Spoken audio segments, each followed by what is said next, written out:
Welcome to A Social Disease, a podcast for recapping and relating to Degrassi Jr High. I'm your host, Jessie Mack. And I'm Carly Jo Gear, also a host. This show is not for kids, as we have frank discussions about sex, drugs, and violence. Listener discretion advised. Welcome back, everyone. Hey there. How's it going? It's good. Yeah. Just got some new tires on my car because Nice. I think my problem, I was getting stuck, like just Yeah. constantly. And I swear to God, it's like old man catnip because they just hear the tires spinning and it's like they come out. They just like literally in droves. They just come out of their houses and start shoveling without me even asking them to. I'm just like, what? Literally, it happened so many times. Like the last time that I got nice. stuck. I know, they're very sweet. No, I was trying to like back into my parking spot to be proactive so it'd be easier for me to get out. Yeah. And I sure as shit got stuck in the middle of the alleyway, and there's like a car pulling up in the alley, and I'm like, I'm stuck. Like, I'm not going anywhere. Sorry. And I'm like calling Eric so he can come out and push me. And sure enough, it was two old dudes in the car that was trying to get by. And so Eric comes out and tries to push me, and then they come out and they're pushing me, and then another guy that I think has pushed me before came out of another house. So there was 4 men trying to get my car. He's like, this girl again. I know. They're like, this bitch. Girl, you need to do something. Stop coming back here. But I got new tires today. So it seems like that's going to be the trick because really when I realized there was a problem, at first I thought like, oh, it's just the snow. Like it makes sense I'm getting stuck because that just happens. But then the other day I was driving to a grocery store and I was trying to get up the like the hill to the parking garage. And there was a person at the top of the hill being like an asshole and like had their reverse lights on, and I'm like, what are they doing? What are they trying to turn, like, you know what I mean, when you're like, what is happening, what are you doing? So there's like 2 cars trying to, like, I don't know, one's trying to turn around and they're just being jackasses. So I'm like sitting there in the middle of the incline, and so finally this person figured out what they wanted to do, whatever, they got turned around, they come back down, and then I go to try and like start going up the hill, continue up the hill, and my car was like, nah, you're not. And it just started spinning, and I was like, I'm on fucking pavement right now. My car should not be spinning. So I had to like back all the way down. Like I tried several times. I had to back all the way down. Thankfully no one was behind me. And then I had to get the momentum to get up the hill. So I was like, clearly it's my tires. And because this should not be happening. So, yep, got those fixed, and hopefully that'll be it for the winter. It won't snow again. You know what I mean? I won't even get to really test them. You just got like regular tires? Yeah, I just got 2 new regular tires, Yeah, okay. Well, they called them all season, so. Yeah, I think that's what I have. Yeah, I mean, like I said, I'm pretty sure it did the trick when I pulled into my parking spot today. I like pulled in and then backed out and then pulled in and then backed out. I was like, all right, feels good. I think I'm going to be okay. So, yeah, hopefully, fingers crossed, because it's really, really fucking annoying getting stuck all the time. I do feel like the middle-aged men that live in my neighborhood are going to be like, that bitch, she needs to stop. You're going to have to start paying them. Yeah, no, exactly. I'm like, I don't know what else to do because, honestly... yeah, I know. I was like, oh, sorry, boyfriend. I've got plenty of men around here to help me. I don't need you. Well, then he knows that you have him around because you want him around, not because you need him around. Yeah. No, I know. And I like to joke that I'm always like, oh, your hands are so soft. It's like you've never had a manual labor job in your life, you tech nerd. Yeah. So, yeah, just the softest hands. No manual labor for him. His brain's too big, you know? He's gonna be on the computer. I remember I used to work for this company that were just out in the middle of fucking nowhere. And there were 2 hills, like pretty decent sized hills on the way to get there. And I remember them expecting me to get there during snowstorms. And every time I try I'd see this one hill because it was like long. It wasn't super steep, but it was long. And I'd start approaching it. I'd be like, please don't have anybody on this hill. Right. Please. Like, I need to keep this momentum. If I don't, I can't make it. Like, right. And then directly in front, there was the steepest hill imaginable. Oh my God. And they're like, just park your car at the bottom and walk up. What? I'm like, fuck you. Like, God damn it. Well, like, they just had no consideration for like, hey, we're out in the middle of nowhere around all these hills. Fuck you, get here. Right. I mean, I was definitely feeling bad because like once I got out into the alley, I had to drive like super fast to make sure I didn't get stuck in the alley, you know what I mean? So to continue that momentum. Oh God. And like I kept being afraid that like there was gonna be another car pulling in and I was gonna be like, "No, get out of the way." Like, the other morning there was a woman like trying to get, she was like putting, I don't know, she was like organizing her recyclables. And I'm like, what is she doing? Like, and we're sitting in my parking spot looking at her. And I'm like, she needs to move. I'm like, I need to fucking barrel out of here. Right. And like, this woman's going to be scared. And so she like started to walk away, but then she was doing something else. Yeah. So she was like still in the alleyway, but like thankfully she heard me and moved out of the way because I was like, thank you. As I come like zooming through. Like, I didn't want to hit you, but get out of the alley, please. Jeez. So yeah, that's really all I've been up to. It was a beautiful day today though. Oh. It was like I think in the mid 40s. So. Oh yeah, I heard it was, but the temperatures were supposed to start rising here too. Oh yeah, so the Chicagoans were like out in shorts and sweatshirts. They were like, "Woo, yeah. it's nice." Okay. Well, we've been getting snow like a bunch of times, and we actually want to go to Keene, which for the listeners is like a half-hour drive away, but it has like more stores than we have. Because we need to get a couple things. And every time we're like, yeah, we're going to go to Keene, it snows. And I'm like, I'm not driving a half hour to snowstorm. So I feel like the next couple days are supposed to be nice so we can like go do our errands and I love that get stuff done. Brattleboro, Vermont is so small that you're like, gotta go to the big city of Keene if I wanna go to the Target or the Walmart. Yeah. Well, no, we have a Walmart right over the bridge, but okay. But not a Target, correct? No, not a Target. Not a Taco Bell? We have like... Wait, no, you have a Taco Bell. We have a Taco Bell, yeah. Starbucks. It's Starbucks you don't have. Oh, right? No.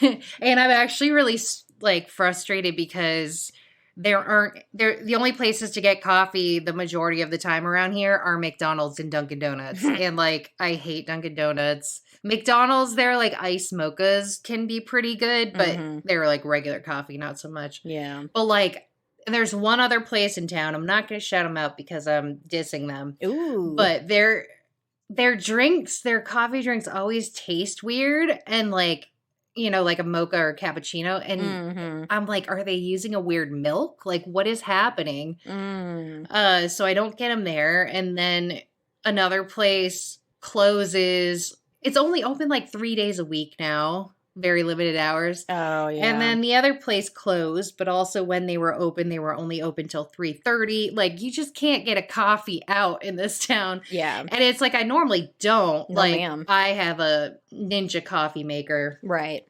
So I'm able to make like cappuccinos or like cappuccino style, latte style drinks with it. Like, they're not, you know, it's not like a drip espresso, but it's style, you know, like it's a very strong, small amount of coffee. Yeah. And so I make my own, but like there's nothing like a good coffee shop mocha, nothing you know. Like a good bucks, as you always say. Like a good bucks. I do actually this week I went back and I started making the imitation vanilla sweet cream cold brew. Oh. So good. Yum. But it's still like it's Starbucks style. Right. It's not quite the same. Yeah. So, yeah, I can't get a Bucks unless I go all the way to Keene.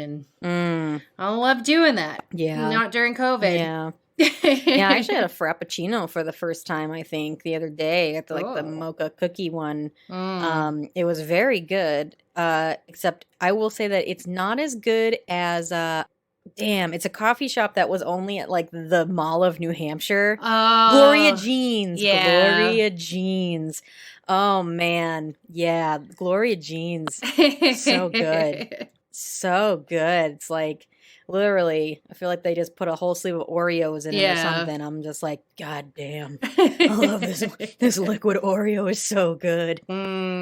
Yeah, well, my favorite ice mocha place, which was called Amy's. It was like a bakery, coffee, sandwiches, all that stuff. And they had like really good sandwiches too, and like really good baked goods. It was a good place.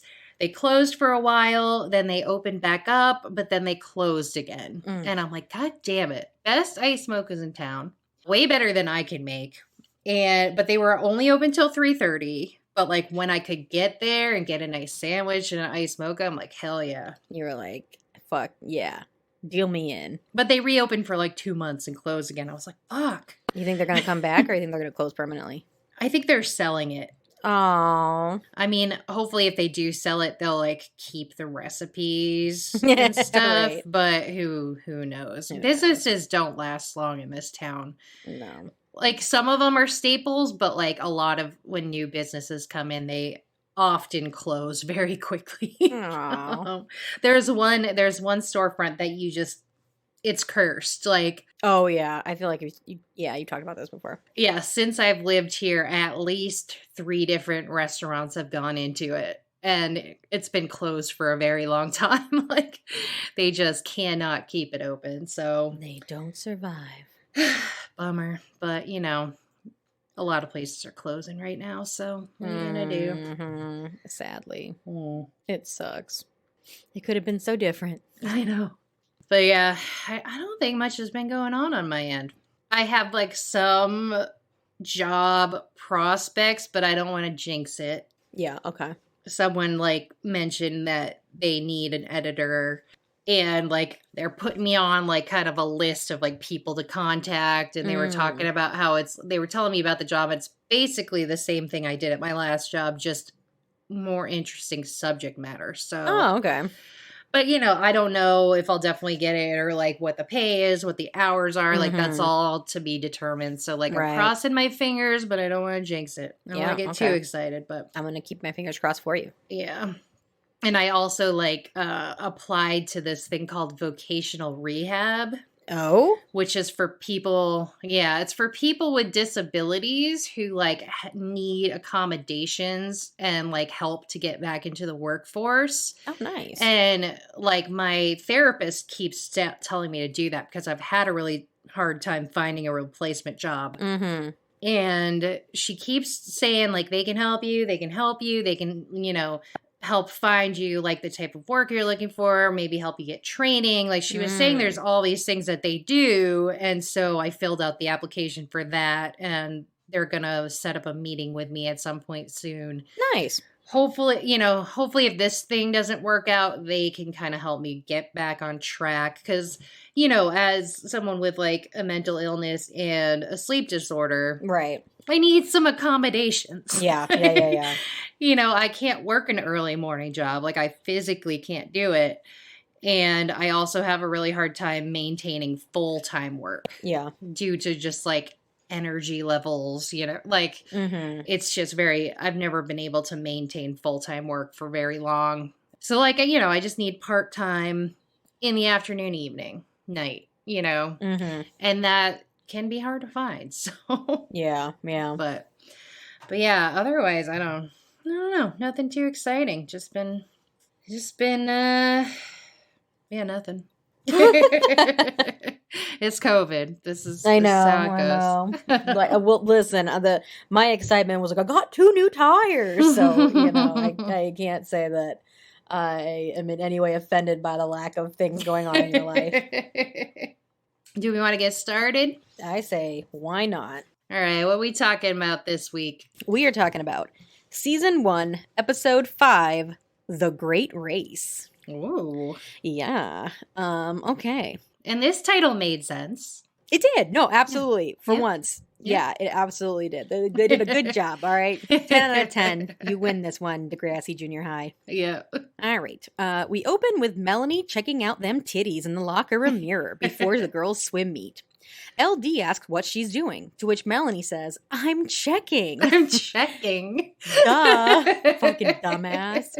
She tells LD that her mom won't let her get a bra, which is fucking ludicrous because she obviously has them tiggle bitties. So what the fuck? Right? Like, she's definitely, like, ready. She's fucking ready. Oh, she ready. I mean, I think I got my first, like, trainer's bra when I didn't have anything going on. So, Right. like, you know, she definitely, like, has some shape to her. She's ready. Right. Like, yeah, I would agree. It's probably time. That's fine. Obviously, her mom's probably dealing with not wanting her to grow up. Yeah. You know, that happens. But yeah, no, I feel like I think I was in a sports bra in 5th grade, like at least, because especially like playing sports. Yeah. You know, and granted, I was more of a chubbier kid, so I feel like I, you know, probably had a little bit more than, say, like somebody who was super duper skinny, but actually reminds me of when we were having the talk in 5th grade about, like, you know, periods and stuff. Like they separate the girls and the boys. This one girl who was, you know, she was always like one of the odd ones. Like, she was still picking her nose in the 5th grade, and if you like asked her about it, she was like, my parents said it's normal. And so she was, you know what I mean, she was out there, right? And so we were talking about developing and everything in class, and I don't know why, but she like leaned over to me and was like, I'm developing. And I was like, okay. Like, I didn't know what to say. Like, yeah, girl, me Aren't too. we But all? why are you whispering that to me across the table? Like, I think that's why we're all here, because we're all at that age where that's what we're doing. But okay, thank you for telling me. Appreciate it. Yeah, it was weird. LD is apprehensive to agree with her, but obviously Melanie's mom needs glasses so that she can see that her breasts are in focus to understand that she really needs a fucking bra. Yeah, she must have really bad eyesight. Like, Melanie is just a giant blur. Melanie, is that you? Like, I can't tell. Yeah, that's the curtain. Oh, my bad. Yeah, I don't know what, and because it's like, if anything, the glasses would make the boobs look bigger. So I don't know. I feel like it's like she's cheating. She was like, maybe if my mom was wearing magnifying glasses, she'd be able to see these bazoombas. Anywho, it's time to win this meet, Melanie. So stop staring at yourself. I feel like I'd be like, if I was, you know, gonna stare at myself like that, I don't think I'd do it in the girls' locker room. Yeah, like, why wouldn't you do that at home? Yeah. No shame. I definitely remember like playing with stuffing my bra at, you know, like 5th, 6th grade. And I never did it at school, but it was like, I remember like sticking socks in it and you're like, that doesn't look right. Well, how do people do it? How do they talk about stuffing your bra? What do they stuff it with to make it look right? And I'll tell you what, me like rolling up a sock that's not the shape of boob. Not at all. No. So unfortunately, I never got the skill down, but yeah, I don't think I definitely think I experimented in private, like, what would that be? But never went out into the world like that. No, never said, hello world, this is me. No.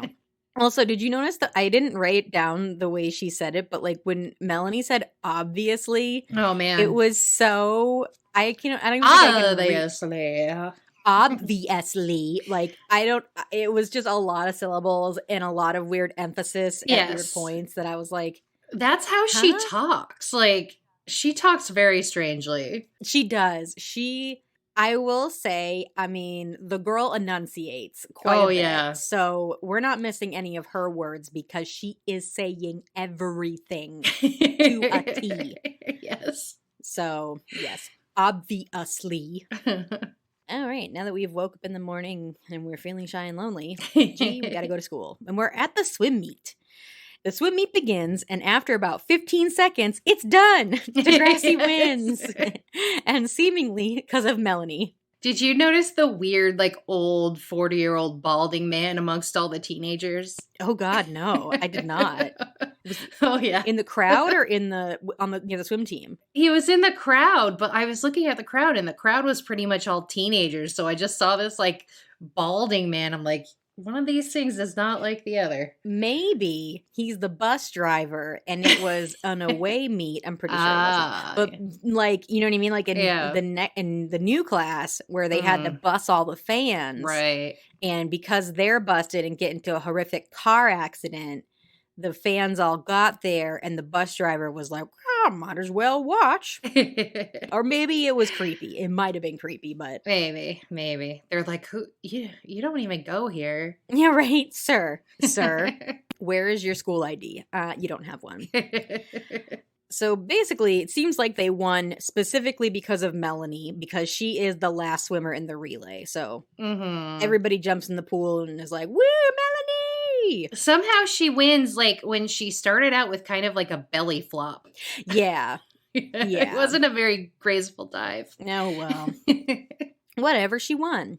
The crowd goes wild, minus one guy in the front who was clearly over it already. There was just like one teenager who was like, not having it. So clearly he was for the other team. Oh yeah, he was the one fan from the other school. Yeah. Even though they were, in my mind, at another person's school, even though I know they weren't. It was the same pool throughout the entire episode. So it definitely was a Degrassi pool, but I'm just trying to fill in these loopholes, these gaps, you know? Mm-hmm. As language class is letting out, Joey lets Stephanie know that he got an A in sex education class. Because he's Joey P. Jeremiah. The P stands for Playboy. So he just like puts whatever letter in the middle to suit his needs, I've noticed. That's what I'm saying. Like, I think if we can get like a running list throughout the series of his middle names, and then we should just make a post where it's like Joey Pharmacy Playboy, like all of his middle names throughout it, because I truly don't know what his actual middle name is. Well, I thought a better middle name is Joey S. Jeremiah. The S is for sexpert. Oh. But I don't think that was a term yet. Can you imagine? Because I remember in like Next Generation, they had Sue Johansson, Sex Talks with Sue Johansson. Yeah. She was like the sex ed teacher. I think they called her Sally, like Dr. Sally. Yeah. But what if that wasn't Dr. Sally that came in? What if it was Joey Jeremiah? They were like, what's Mr. Jeremiah doing here? Craig's super embarrassed. And she's like, well, kids,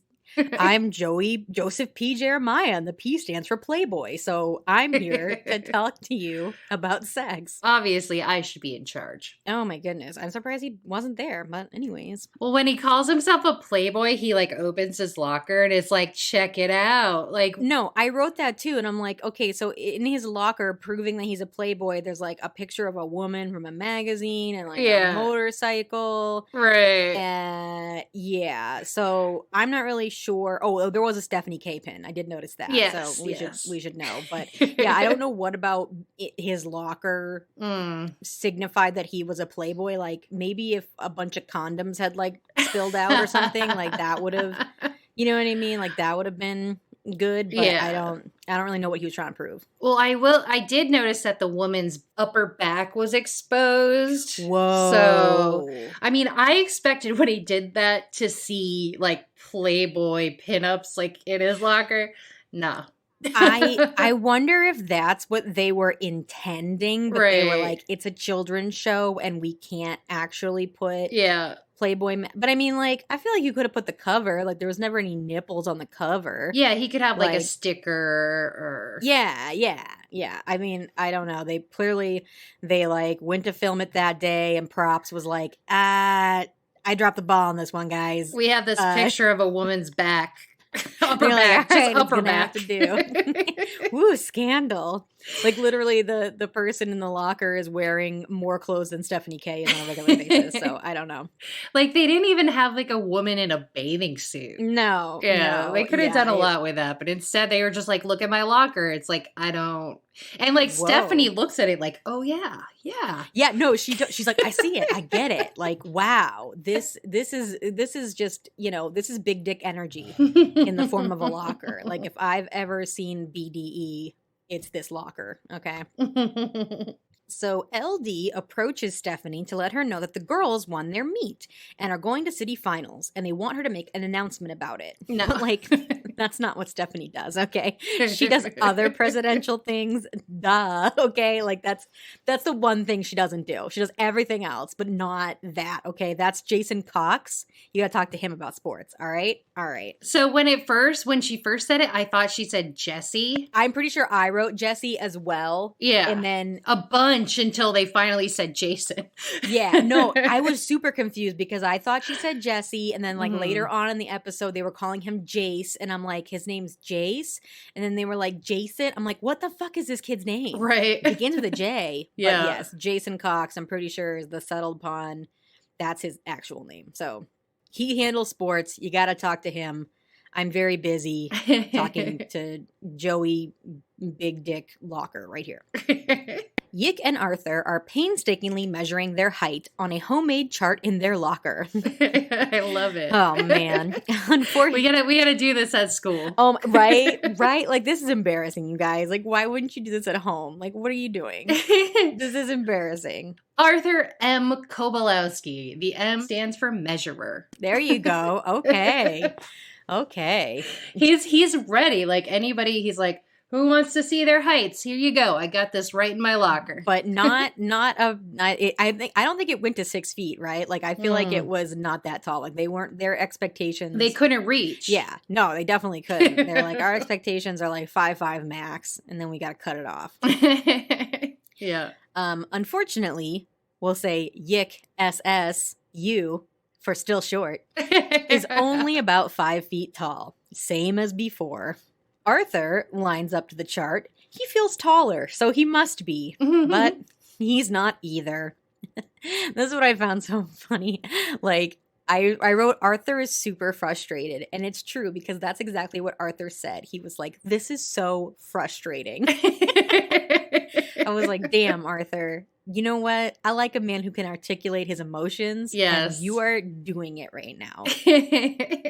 He is frustrated. I think it just reminds me of, like, my sister uses that word a lot with my nephew. So, like, I think of it as a child saying, I'm frustrated. Because that's, like, you know what I mean? Like, that's a word she uses all the time. Because, you know, it's like, I understand that you're frustrated that you can't get this toy or whatever. Right. So, that's what I just think. I'm like, somebody explained emotions to Arthur. So, that's why he can name them. He's very good. So, anyways, this should be his peak growing time. So, like, what the fuck, right? Yick thinks that they must be stuck or something. Just then, Snake comes walking in, and Yick and Arthur gawk at his height. What a man. He's a giant. Like, literally, I feel like if they could have been coyotes that let their jaw drop, like, that's what was happening. It was like, awooga, boing. Like, even though but it wasn't like a sexual boing. It was just like, they were like, holy fuck, that's the tallest kid I have ever seen in my life. Yeah. How did he do it? I mean, he is really fucking tall. He is really fucking tall, but he's also a year older than them. But he's definitely I mean, the only guy who comes even close is Shane. And I feel like Snake is like a foot taller than him. Yeah, so. No, for sure. And Snake has definitely always been tall and will always be a tall person. But yeah, so I don't know. He won't shrink. Well, probably when he gets osteoporosis in his old age, everybody shrinks a little bit. When they cut him off at the knees, yeah, get a little shorter. Yeah.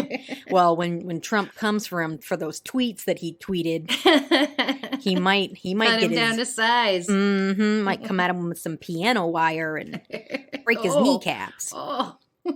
What? That's how you make him sleep with the fishes. The piano wire. I'm a Italian gangster.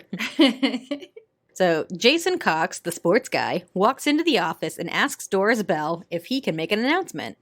Doris is like, whatever, I've got a date. Just make it quick. I wonder who the lucky guy is. I'm saying. And what is she, like, is she taking a lunch break to go on this date? I feel like it's the beginning of the day. Yeah, that's like, true. She's just going to dip out for a quick brunch and then come back. Like, maybe it's a teacher and she's going to rush to the teacher's lounge. I mean, well, Okay, that would make more sense than what... They got a first period coffee date. Maybe, but like, bitch, I don't feel like you get that. You are a secretary. Yeah. You know, you don't have like a free period. Yeah, what do secretaries do? Like, they don't get a break? I mean, I assume they probably like eat lunch. Yeah. They probably eat lunch in like shifts because there's usually a couple of secretaries in one office. Well, so like Darce runs this game, so she fucking does. You know what I mean? Like she's got her Rolodex, like that's she's got her pencil and she dials that rotary. Jessica, I was just about to say that. She's in charge. You read my mind. If anybody's gonna dial that rotary phone with a pencil, it's gonna be fucking Doris goddamn Bell. Okay? She has got it on lock. Oh, yes. Even though she never makes any announcements, it's always, I'm pretty sure it's just Mr. Radich who makes the announcements, and he tries to like disguise his voice as if he's the principal, but like the principal doesn't exist, so. It's just Darce throwing her voice. Right. Oh, that would be impressive. Maybe that's it. She doesn't actually have a date. She's just throwing her voice back and forth between her own Doris voice and like her man voice. She's so lonely. She's very, very lonely. She's low-key psychotic and she's a little confused. But anyways, that's a fan fiction that we need to go into on our own time. Yes. So she says, she alludes to the fact that we don't normally let kids make announcements unplanned, but since I have a date, go for it. Doesn't make no sense. Right. Like, here you go, kid. Enjoy making I'm not going to check about what you're about to say. Like, no. You know, you do whatever you want. So I remember in middle school, okay, have you ever heard of Steak and BJ Day? No. What? Okay, well, it's supposedly, I think, March 14th, so it's a month after Valentine's Day. Yeah, I think it was made up by, like, a radio station. I'm pretty sure. I don't think it's actually real. Okay. However, one of my, like, friends in middle school, he was supposed to, like, it was, like, language week or something, and so, like, people were selected to go down to the office and, like, make announcements like either in Spanish or French. Yeah. And so this kid, he got like from my class, he got to go do the Spanish announcement, and we were like, oh my God, I think he's gonna say something crazy. Like he's gonna do it. He's gonna do it. Like, you know, he was that kid, right? He was that kid. He was like, he's gonna fucking wild out right now.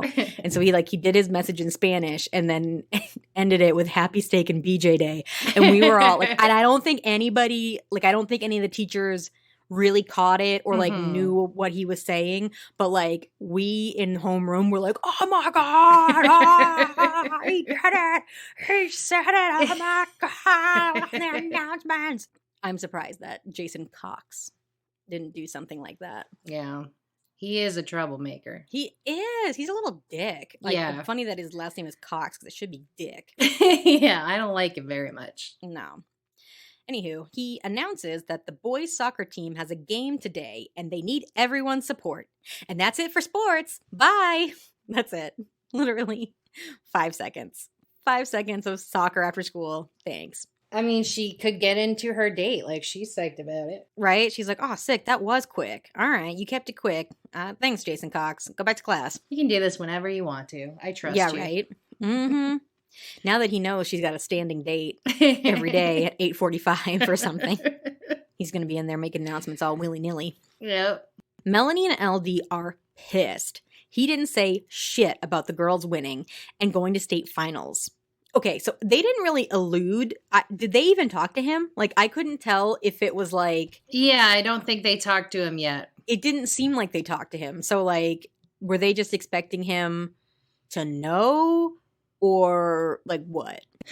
I mean, if it's his job to do it, usually, then he probably should be paying attention. But yeah, I mean, that's a good point. But like, yeah, I definitely agree with you. However, Stephanie K was like, you have to talk to Jason Cox. Yeah. So. And this was also like a special announcement. Like, this wasn't the normal announcement. So. Oh, no. Yeah. This was like breaking news. Like, he was like, this cannot wait, Doris. Like, I need to make this announcement right the fuck now. because kids need to know, they need to call their parents, they need to make arrangements so they can stay after school and watch our soccer team. Wouldn't he have made that with a normal announcement? It's like he just found out just then that they were having a soccer game. Yeah. Maybe. That reminds me of Ladybugs. Hey, Ma, guess what? I joined a new soccer team. No, I was going to say that later. Sorry. You can say it later. And this is just, so maybe that was it. The soccer team. It's just a little, it was a surprise. It's a surprise soccer team. Yeah. Arthur and Yick are stalking Snake, hypothesizing how he could have possibly gotten so tall. Arthur notes, "You are what you eat, so maybe we should see what he eats." Yeah, they like fucking love to creep. Oh my god, they're the creepiest. They're always hiding behind shit, watching. That song "I'll Be Watching You" was written by them, stolen. Oh yeah. No, like I would think they would want to stay this small because obviously it's easier for them to hide in weird places and stalk people.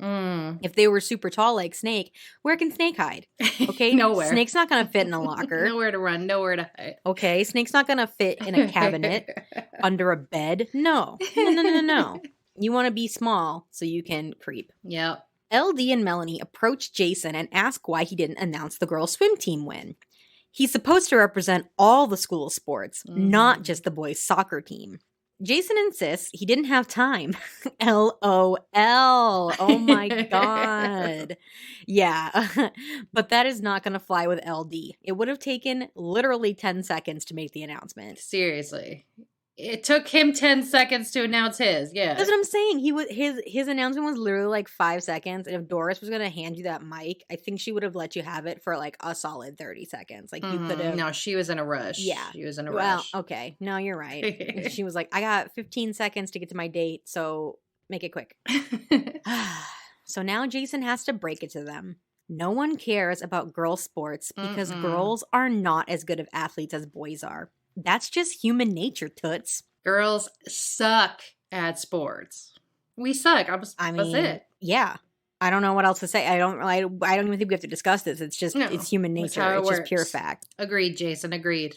Jesse, how are we expected to be able to play sports when we bleed for an entire week out of the month? Like, it doesn't sound safe. You know what I mean? Like, feels like we're losing a lot of iron, and I don't think that it's getting replaced playing sports. I think we're losing more iron playing sports. So it's a fool's errand to try to play sports as a girl. It is. It's true.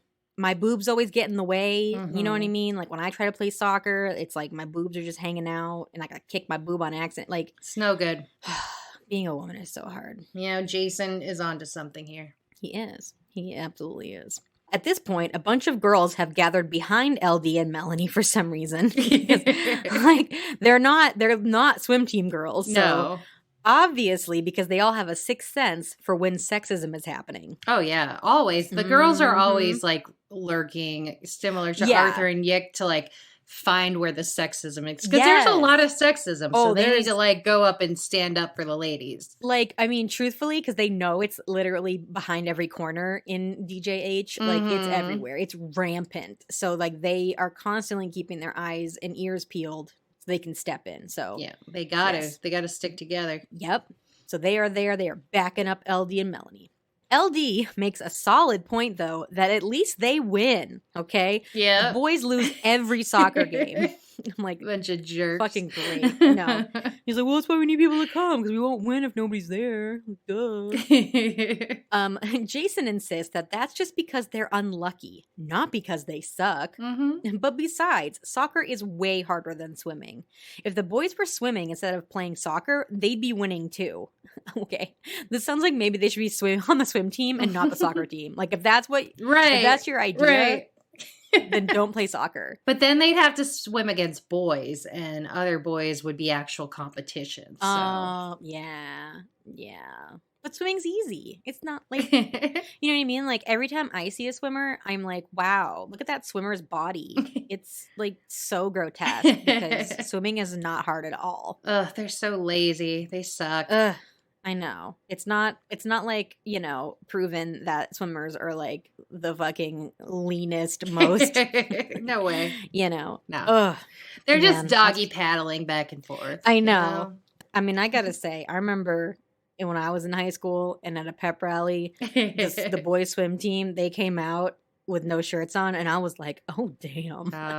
What excuse, like, you know what I mean? Because it was guys that like, they weren't necessarily like popular, so when they had their shirts off, it was like, what is that? Wait, what? They were hiding that under their shirts all along? Nobody told me? I gotta go to some swim meets. I'm saying, I have got to go to a swim meet, because what is happening? They were like, how is that legal? They look so good. But it was okay for me to say that because I was in high school at the time. So yes. But that sounds like a challenge to LD. Mm-hmm. Friday after school, you better put your money where your mouth is, boys. It's BVG swim meet. It's like boys versus girls. Girls versus boys versus girls. Yes, I definitely want to talk about BVG, which was a great show that came on often after Degrassi Next Generation. Boys versus girls, BVG. Mm-hmm. That's what I reference this match continually throughout my notes as BVG. Yeah. Makes sense. So, but so LD just has the authority to set up a race in the pool. I mean, yeah, we're racing. That's it. I mean, probably what she's got to do is go talk to Darce and be like, hey Darce, can I get them keys to the pool for Friday afternoon? She was like, okay, I got a date, so have fun. Sure, take it. Yeah, whatever. I'm putting on my makeup. Like, I'm getting dressed. Right, just do what you want. Because it's like not even as though like it'd be one thing if you had a pickup soccer game at a park or something like that, but like I think legally you need staff. You would need staff at the pool. Like, is there a lifeguard there? Like, I feel like legally they'd have to have some adults there to supervise because, a child could drown. I mean, she's just volunteered, like, the adults. Like, you just got to do it. I've made this challenge, and the adults have to show up. Too bad. All right. I booked the pool, so we're in. Can't go home after school. You have to sit there and watch us swim. Mm-hmm. Maybe they were gonna have practice anyway, so they're like, maybe. Anywho, the boys behind Jason look a little concerned, but she's got a deal. Snake has stopped by on his bike to catch the action and gives Melanie a smile before riding away. Ooh. Budding romance. Everyone is so interested in Snake this episode. I know. Like, he was just a background character throughout, and then clearly they were like, hey, that guy's really tall. We should do something with him. Yeah. This sounds great.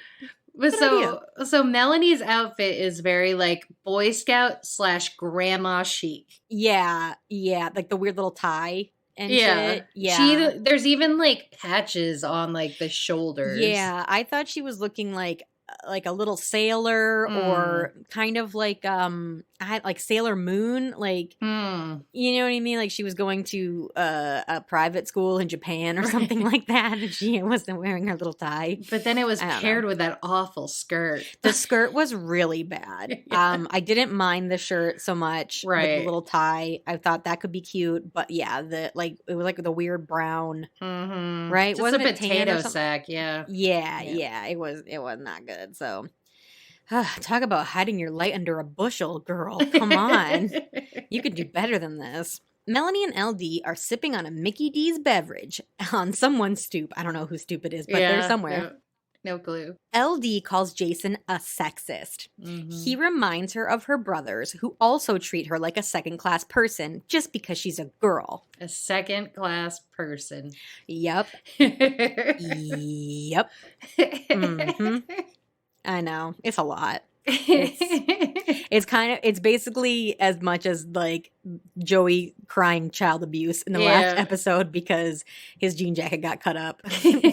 I just like that instead of saying citizen, she said person. I know, person. Yeah, she did. I know. Well, you know what? She's got a little bit of a lisp, so maybe like citizen. Maybe it was citizen, and like she is the actress was like, I can't. There's too many S sounds in that, and I'm just sorry. Like. She kept saying it, and they were like, can you take it again? And she was like, Jason. And they were like, okay. Just say person. She's okay, like, just I say can person. handle only one S per word. Yeah. They're like, all right. We're going to change the line for you, okay, LD? Okay. Melanie, clearly not listening to anything LD has said, responds with, I bet he thinks I'm just a little kid. Like, where did that come from? Right? LD is confused. Why would Jason think that? But she's talking about Snake, not Jason.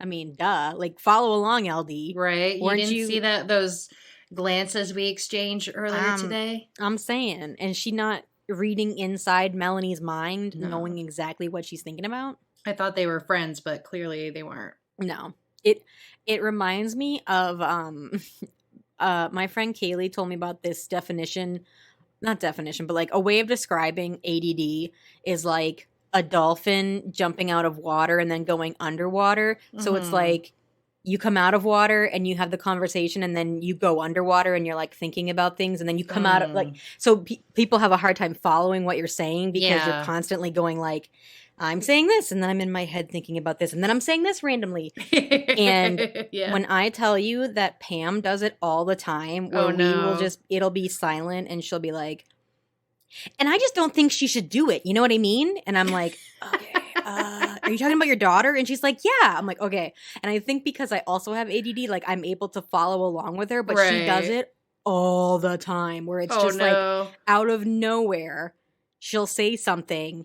And if I'm confused about what she's talking about, she'll like, and she knows it too. She's like, Carly, follow along with me. I know I wasn't saying anything about that, but I was thinking it. I'm like, I know. I've been with you long enough. Yeah. I'm like, I've been with you long enough that I can pretty much pick up what the fuck you're talking about. But like, I can understand this would be really hard for most people because we weren't talking about that thing. No. And out of nowhere, you just said it. And it was like, wait, what?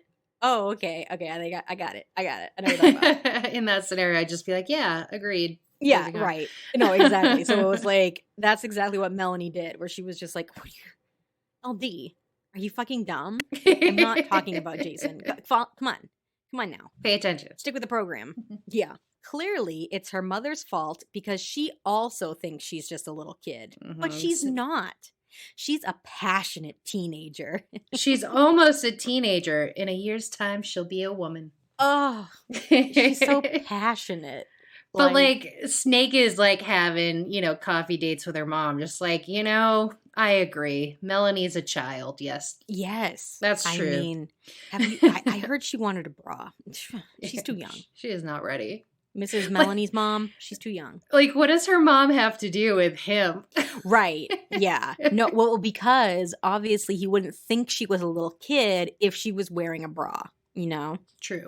True. Man, she would not be doing well in this day and age with all the free the nipple business because a lot of ladies are very anti-bra now. Yeah. So I don't know. What would Melanie be doing right now? She would just stay a little girl forever. Oh my God.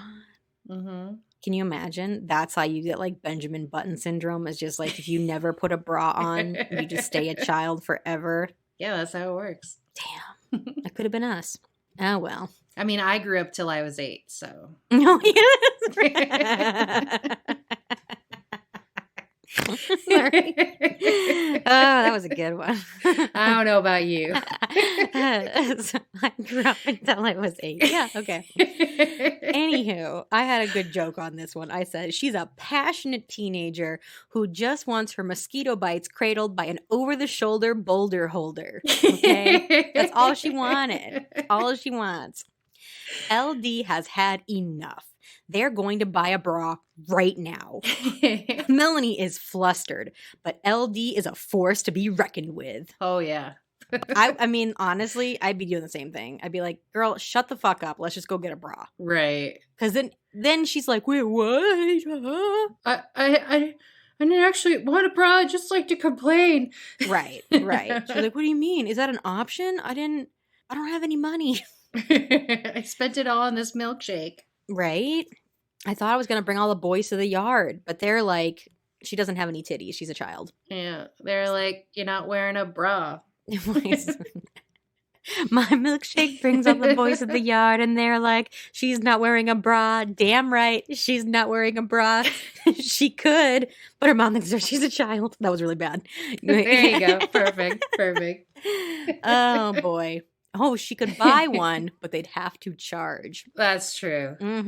She spent all that fucking money on the milkshake. Yep. So if you could just go ahead and splice me together saying a really good joke that didn't flop at the end, and then I came up with a better, like, just splice them together so it's real good comedy gold, okay? Perfect. Oh, yeah. At the bra store, Melanie is proving just how mature she is by objecting to buying a bra. LD calls her a chicken, but she insists she's not. Well, at least not a whole chicken. Just the wing without the legs or the breast. Oh my God, you said breast. Yo, she said breast. Oh my God, boobs. Boobs. We're buying bras and you said breast.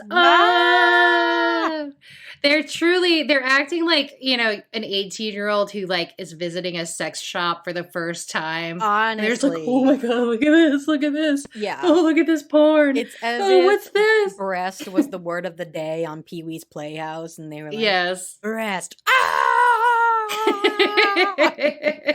That could be a meme. Oh, yes. Okay, good. Okay, great. Excellent. The girls are giggling up a storm, looking at bras that more than likely are not the ones that would fit Melanie. No. She wonders what her mom will say when she comes home with a bra, but LD thinks she doesn't have to know. Just change at school the way Stephanie does. Duh. I feel like people in my school did not do this. The bra thing or changing at school? Like change at school. It seems like a lot of them change at school. Yeah. I don't... I feel like it was more like maybe girls just wore sweatshirts and then when they got to school took the sweatshirt off. Maybe. But like, I definitely don't remember anybody like outright changing at school. But it's an epidemic at Degrassi, so. It sure is. Oh my goodness. The girls continue giggling up a storm, putting lacy bras over their eyes, just like swim goggles. Yeah, it was really weird. Yeah. The old biddy that works in the store finally comes over to check on them. They admit that Melanie wants to buy a bra, and this lady decides to measure Melanie with a measuring tape around her purse strap. Okay, did you notice that? I mean, that was not an accurate measurement. No, not even close at all. No. I was like, did she really just, she put that's over the, she put it over the purse strap. Okay. Her like shirt was like wicked baggy. She didn't even like tighten it around the baggy shirt. That's what I'm saying. Like, yeah, this lady, I don't think this lady actually works at the store. I think she's just an old woman with a fucking measuring tape. She's a creep. She's just there creeping like, I can measure them.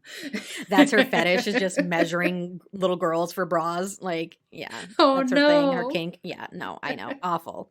But she didn't do it correctly at all. You're supposed to like go, over the nipple and then the rib cage. Yeah. So like, that's how you would do that. But she was just like, there you go. Okay, cool. I'm going to do this like, basically over your sweatshirt and whatever. It doesn't matter. Like, lady. But anyway, I think truthfully, probably that lady has been in the bra business for so long that she probably knew Melanie's size just from looking at her. Right. But she was like, it's gonna be weird if I'm like, this is the bra for you. That's right. I know how big them titties are, and here you go. This is the one for you. So she's like, I gotta make it look official. I gotta give her a little measure so she trusts me. In the middle of the store. In the middle, yeah. I mean, not that, I'm trying to remember. I think I've been measured like at Victoria's Secret, like near the dressing room, but like not necessarily inside the dressing room. I don't know. Yeah. I can't. It's been a while since I've been measured. I think I've only gotten measured professionally, quote unquote, one time. And I say quote unquote because they offered me like, not my size. They were like, would you like this 32A? Well, they like tried to fit me into like, cause the US's sizes are often so limited, right? To like these very like sizes that don't really fit because you need different band size versus cup sizes. They try to fit everybody into this one, type. And so she like measured me and then tried to fit me into one of those types, and I'm like, no, I am not standard here. Like, right. that's what I've been wearing before I started actually measuring. If that was the case, I would have just stuck with those. Right. I know. That's like when I went to that professional, like, nice bra place, and they were like, "What do you think you are?" "Oh, honey, no." Yeah. Yeah. I was like, well, I've been shoving these tickle bitties into a 48D, and they were like, "No, sorry, girl. We're looking at a 38 like G or something." I was like, "What? Right. Excuse me?" Right. I think like in non-US sizes, unless you go to a very custom bra place. Right. I'm like a 36 double D. Like I'm a 36 double D in like standard sizes, but I was like a 34 H or something. Yeah, right. Yeah. And I'm like, but you can't find that bra, like, unless, you spend an arm and a leg. And that's the thing, is that, like, gosh, I feel like back when I was younger, and like men could get away with more sexism because like I didn't understand.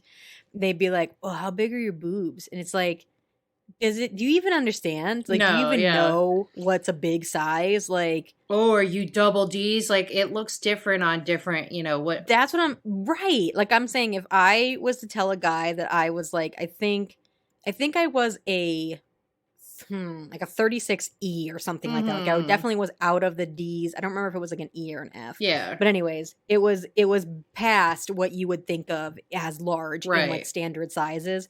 And I feel like if I told a guy that, they'd be like, "Oh my God. Yeah. Oh man, she's gonna have big old knockers." But then like they'd meet me and they'd be like, "She's proportionate." Right. Fuck. You know what I mean? Like, I don't think my boobs are huge. I think they just match the amount of body fat that I have, Right. Like, I mean, I don't think bra science was very No. big back then, no. Yeah. I think that's more of a recent development. Like, oh shit, we're not wearing the accurate size, are we? No. "Here you go, little one. Would you like to try it on?" She hands her a little tiny sports bra. It's lovely. I don't, training bra. I think it was a training bra. It was like triangular. It was just like basic white, and she's like, "This is a lovely bra." Yeah. But however, Melanie's fucking dumb. So she's like, "Right here? You want me to take my top off in the middle of the store and try on this bra?" But no, in the dressing room, you dumb fuck. Obviously. Like, Melanie. Come on. What? What are you thinking here? I mean, what are you thinking? It is her first time, so forgive her. Yeah, I guess. But do you try on regular clothes in the middle of the fucking store? Yes, Melanie? yes. Is that what you've been doing your whole life? Mm-hmm. She's like, "What happens when you need a swimsuit for a swim team?" She just did it. Do you go to the store and you just fucking take all your clothes off and put on the swimsuit? Well, that's why her mom treats her like a child, because she still just undresses like in the middle of public, like in the middle of TJ Maxx. She's like, "What are you doing?" And she's like, "I want to take my shirt off." And it's like, "No, Melanie, you could get away with that when you were 3, right? But you're 13 now, so can you stop?" Well, that would explain a lot, wouldn't it? Yeah. The saleswoman lets her know that all sales are final, so she better try it on. And trying on a bra is hilarious. Right. Melanie will try it on while simultaneously losing her ever-loving mind over the fact that she's trying on an actual bra. What? I never thought I'd see this day. I never thought. I thought you had to be married, you know what I mean, to get a bra. Yeah. I didn't think it was allowed. No. But here we are, modern women, 1989, 88, 87? I don't know. I'm not sure. It started in 87, I think. I don't know. I think it did start in 87. So we're, okay, 1987. It's the 90s. Women wear bra now. Almost. Yeah. That's right. They're ladies of the 80s. The next day, Melanie comes out of the girls' bathroom, obviously beaming with pride. Tits out for the boys. Tits out for the boys. She's giving me like Madonna cone bra era vibes. Like, this is a pointy ass bra. Well, like, I feel like, okay, this the thing is though, but she's a child. And so like, when I don't know if you remember this, but like maybe it's just because I'm a babysitter, so I've seen like kids go through puberty. But I feel like that's how your that's how your boobs begin growing. Like, they're pretty just like triangular. Like it's just like. But these were like pointy. Like I feel like, you know, I had sort of a more triangular than smooth, but like these were like straight up a triangle. I mean, obviously she was in there icing her nipples so that she could get the boys' attention. I mean, I feel like my first training bra was not pointy like that. Like, because what was there to point?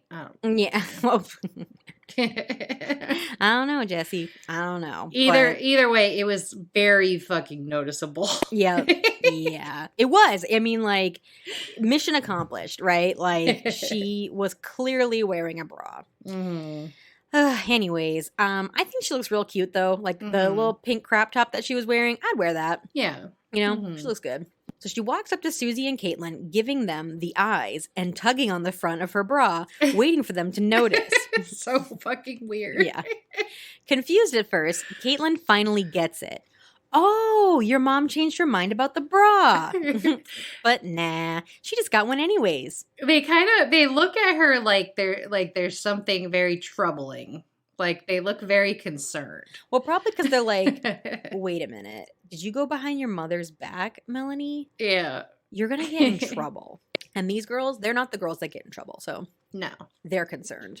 So Joey is in the background, hears this news behind them, and makes a big show of sneezing so that he can ask Melanie if she has any Kleenex. Joey S. Jeremiah, S for sexual harasser. That is the most accurate one yet. I would say so. Absolutely. But there's no Kleenex in her bra. If there was, why would she stuff it to such a proportionate and reasonable size? Like, it wasn't like her boobs looked huge. No. They looked like pretty normal size for somebody who was going through puberty. So, like, yeah. I would be like, oh, clearly fake. Look at them. They're so big. Anywho, a kid whose name I can't remember. I think it's Tim. Thank you, Tim. Yeah. He thinks it must be cantaloupe season. But Joey thinks it's more like blueberry season. He's got her. I mean, definitely closer to blueberries. 100%. Like, cantaloupes. I don't know what. Maybe those actually are the biggest boobs that Tim has ever seen. And he lives a sheltered life. Yeah. Or they probably didn't do this in the 80s. I feel like this is a very modern thing. Maybe his mother never bought a whole cantaloupe. She only ever bought the little cut up chunks. And so maybe Tim's stupid. Yeah. Maybe he thinks that cantaloupes only come in little chunks. And if that's the case. Yeah, she has one of those melon ballers. Yes. Yes. He probably was thinking in his head, yeah. It must be melon baller season. She's got her boobs about the size of a little tiny melon ball. And Joey was like, what the fuck are you talking about? Blueberries. Oh, man. If they were blueberry size, they wouldn't notice at all. No. If they were blueberry sized, it would be really weird because it would look like she just had huge nipples sticking through her bra. So I'm glad they're not blueberry sized because that would look weird. So... anyways, we're really analyzing these breasts. Breasts! Ah! Excellent. Oh no. So they like fucking wolf whistle her as they walk away. Just like, yeah. Ow, ow. Blueberries. Yep. That's right. That's right. I forgot that Joey did do that, didn't he? Ow. Okay, Joey.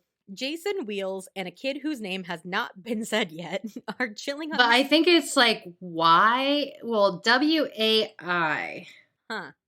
You know, I don't know if he ever ends up being like. Well, I looked him up on the wiki. Okay. Yeah, I was gonna say I feel like he's a throwaway character. I don't think we really see him again very much. So we might because he was listed. So okay, all right. Why? Okay. So why? Okay. All right. So Jason Wheels and Y, sounds nice, are eating lunch on the school steps because that's totally a great place to sit. And they're definitely not in anyone's way. Not a fire hazard, no. No. Y, who is eating a whole ass carrot like a weirdo. Like that was not a baby carrot. That was a big carrot. That was a normal big carrot that he was just like Bugs Bunny eating like a fucking freak. So anyways, he and Wheels are worried about the BVG competition. The girls are actually really good at swimming. So like there's no way they're going to win. Jason is confident though. They have to win because they're men. And why chomps his carrot in the most deadpan way possible to express his disagreement. Yeah. Yeah. He's like, I don't know. Chomp. I wish I had, I can't replicate the sound of a carrot. I can, because I took a video of it. Thank God, because I can't make the sound. We won't lose. What's the matter with you guys? I thought you were men. His face. His face. Oh my God. The first time I watched it before taking notes, I was like, what? He just took the fucking bite of a whole ass carrot. Chomp. Chomp, chomp, chomp.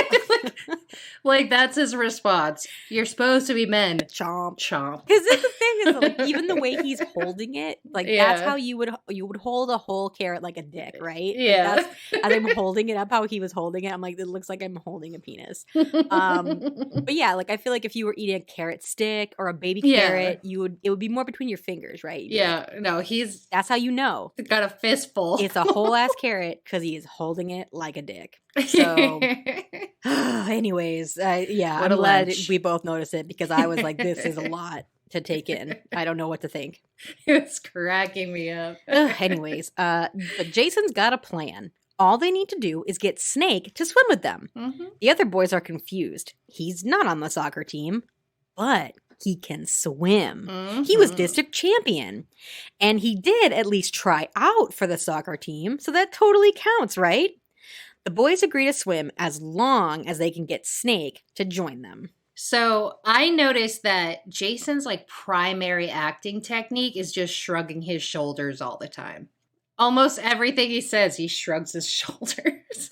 I mean, it's something that you really did you had to perfect that to get an acting degree, so. He was working hard on it. Mm-hmm. I mean, he's good at it, you know. He is. Jason rudely says, "Excuse me," to Arthur and Yick, who are probably just hanging around to stalk Snake again. Yeah. And pops a squat next to Snake on the outdoor school steps. Junior High has no cafeteria. Nope. Okay. Yeah, I don't think we've seen one yet. No. They're either eating on the indoor steps or they're eating on the outdoor steps. So, like, because apparently it is also eternally summer in DJH as well. Yeah. Snake is looking real fucking cool in his red shades with the idiot strings on them. You know what I'm saying? So they don't get lost. He's got them. He's not going to lose them. They're idiot strings. No. But he takes them off to have a respectful conversation with Jason. Jason cuts right to the chase. He wants him to swim with them. Snake is confused. He's not on the soccer team, so how can he? Jason insists that he was almost on the team. Oh my God. But Snake is still apprehensive. Almost? Dude, I really sucked. Jason tries to sweet talk him. You weren't that bad. Sweet talk, he just blatantly lies. Yeah, 100%. 100%.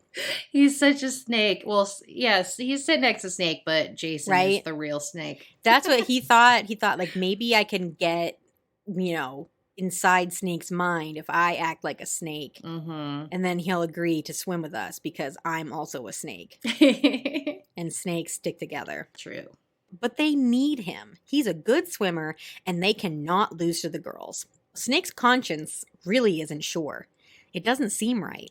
Jason cuts him a deal. If he swims with them, he'll get the coach to give him another tryout. Snake is pleased and starts to eat his yogurt before noticing that Arthur and Yick are creepily watching him eat from about 2 feet away. Yeah. So I thought it was cottage cheese. Oh, I thought it was yogurt. It was like a big-ass container, and they both looked at him like, ew. So I thought it might be cottage cheese. You know what? Honestly, Jesse, there's no way for us to know because he held it up in front of his face, stuck, it was really weird. He held it up in front of his face, stuck the spoon in it, and then just left the spoon there because they were creeping. Yeah. Yeah. He was like, somebody's watching me. and I have no privacy. Right? Oh my God, that song must be playing through his head all the time. All the time. Like, they are constantly creeping. So he was like, I can't even eat my, yogurt mixed with cottage cheese because it's what makes you grow, Jesse. But, like, this time they didn't even hide it. They're just standing right next to him, like, staring at him like, guys, what are you doing? Could you be any more obvious? But, like, Yick's wearing glasses. Maybe Arthur's eyes aren't that good. Probably if they were farther back, they'd be like, is that cottage cheese or yogurt? I can't tell. Let's get closer. That's probably what happened. True. The same debate that you and I are having. Now we're in 7th grade English class. I know this because it's written on the board behind Mr. Radich. Yeah, but I swore I saw some 8th graders in the class.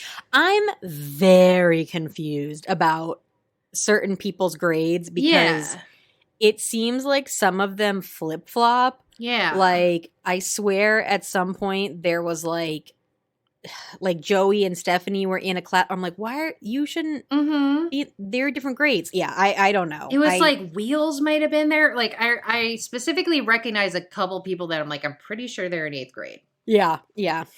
I don't know. Anyway, it's Degrassi. They don't have enough cast. That's what I'm saying. Like, not enough extras showed up, and they're like, who can we throw? We gotta fill these desks. Okay. Yeah.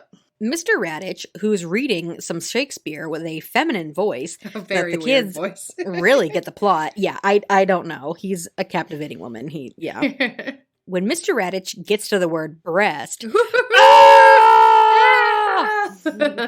the boys all begin to snicker. Oh, yeah. Caitlin shoots them a look because she's basically the president of the feminist club that does not yet exist. We don't cut to Melanie, who is probably like, oh, right. Oh my God, boobs. Ah! Yeah,